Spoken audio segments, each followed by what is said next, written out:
ustedes. Álvaro de la Madrid, buen día, ¿cómo le va? Buen día, ¿qué tal? Un gusto siempre hablar con ustedes. Bueno, desde ya, muchísimas gracias. Bueno, estamos en un momento clave de un tema que, entre otros, a usted, imagino que el tiempo, por difícil que sea el presente, le estará dando la satisfacción de que lo expuesto, lo buscado en que se conociera, se está comprobando dato por dato. Parece ser que no eran contenedores, sino self-storage en Estados Unidos, donde está escondida la plata en efectivo. Bueno, como bien señalás, todo esto uno lo denunció tempranamente, incluso no solo la justicia, lo escribió también en este libro que ya hemos hablado antes, Ujú, La década enterrada, Cristina, sus valijas y el plan mesiánico para volver, que salió a los 2 meses de asumir Macri, ujú. pero por supuesto que se había escrito durante el último tiempo, el último año concretamente del ejercicio del poder de la expresidenta. Así uno daba cuenta de la magnitud, de la cuantía, de la corrupción, antes que apareciera la causa de los cuadernos, de todo ese sistema diario de acopio, de almacenamiento y de distribución de dinero que tenía destino final al sur. Y bueno, la cantidad de ese dinero, el entierro de dinero, una cosa que a uno lo atacaron, pero que ya a esta altura, por supuesto que tenemos que recuperar lo robado, pero no queda en duda de que esto ha sido así porque a la expresidente la han delatado los propios, Ujú. y hay testimonios muy fuertes, como el del contador Manzanares, incluso secretarios privados, Sí, sí. bueno, Barata, eh, los propios han dado cuenta de ese sistema de corrupción tan grande.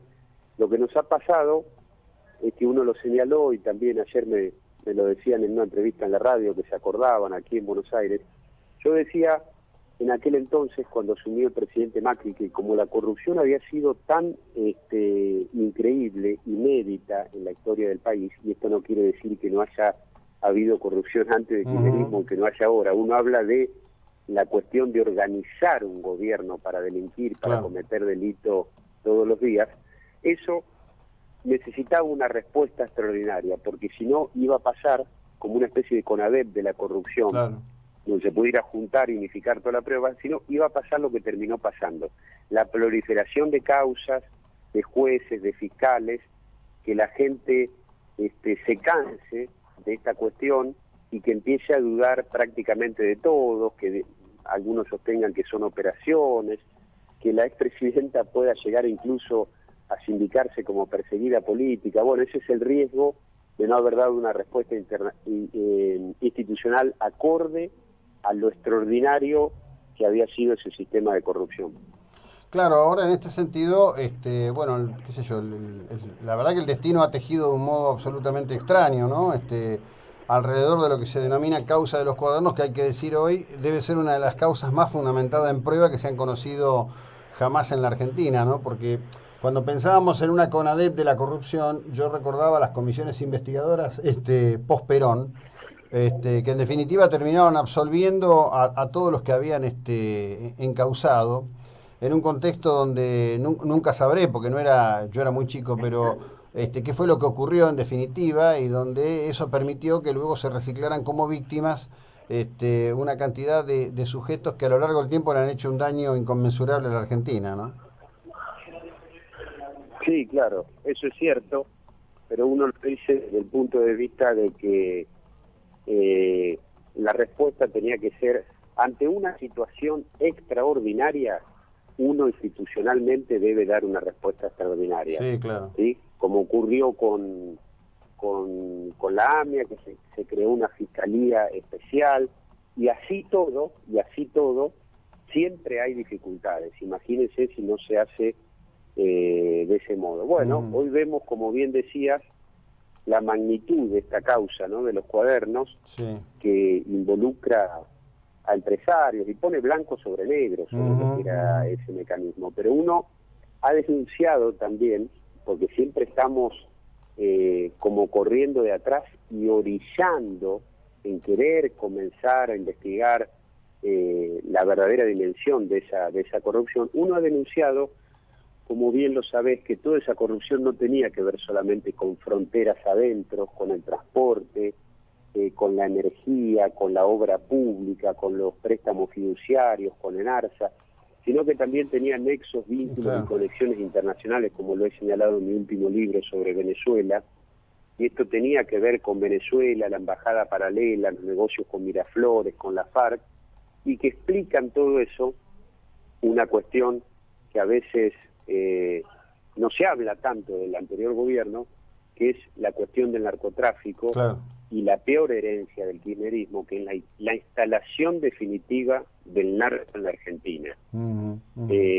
Todo esto se hace difícil porque se tiene que investigar en un contexto de dificultades económicas, que uno también lo ha señalado, y que el gobierno ha sido tal vez irresponsable en el manejo de la crisis, ha hecho una subestimación y una simplificación inicial de toda esa problemática, de toda esa herencia. No se ha contado debidamente cómo se recibió el país, y eso genera la complejidad y la fragilidad, por supuesto, no solamente social y económica, sino también política que vive el país, la desconfianza de los inversores, de no saber qué va a pasar en la Argentina, y el peligro que después de todo lo que nos pasó, todavía la expresidente sueñe con volver. La verdad que sería, a mi modo de ver,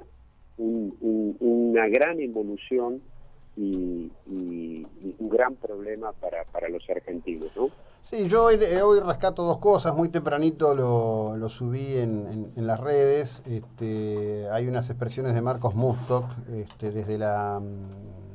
desde Córdoba, donde está Lelutier por el encuentro de la lengua, donde él dice: estamos complicados, pero confío en que esta ola de decencia se prolongue lo suficiente en el país, ¿no? A mí me parece que hay una matriz, que hay una carnadura distinta hoy al respecto del entendimiento de este tipo de cuestiones. Creo que esto, cuando uno mira con atención, se percibe claramente.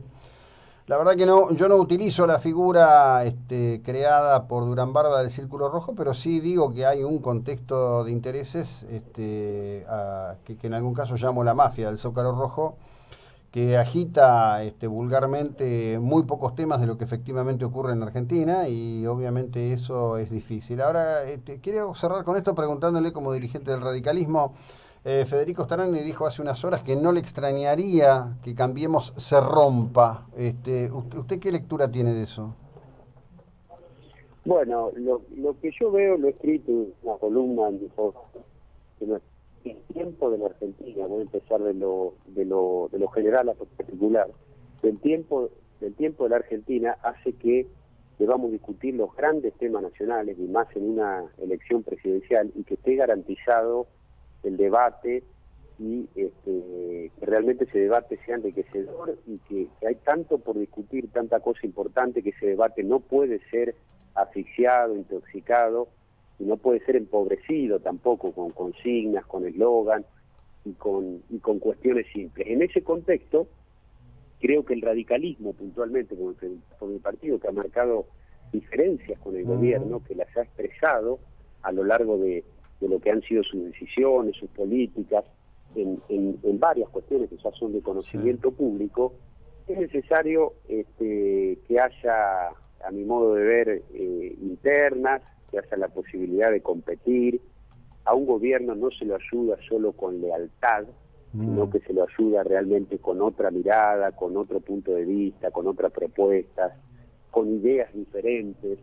Y me parece que la búsqueda, como ha mostrado Córdoba, la búsqueda de las unidades obligadas, ¿sí?, que son ficticias porque son obligadas, hacen que ese vigor que le puede dar a una coalición el debate interno se marchite. En cuanto a lo que me decís de Federico Storani, bueno, es su mirada, pero lo que es cierto que hay una tensión, ¿sí?, y que hay una tensión en el seno de Cambiemos, por cómo se está manejando de alguna manera la coalición, que ha sido, y a veces hay algunos que pretenden que siga siendo, una coalición electoral, o en su mejor defecto, un gobierno del PRO con ayuda parlamentaria de socios, y no una verdadera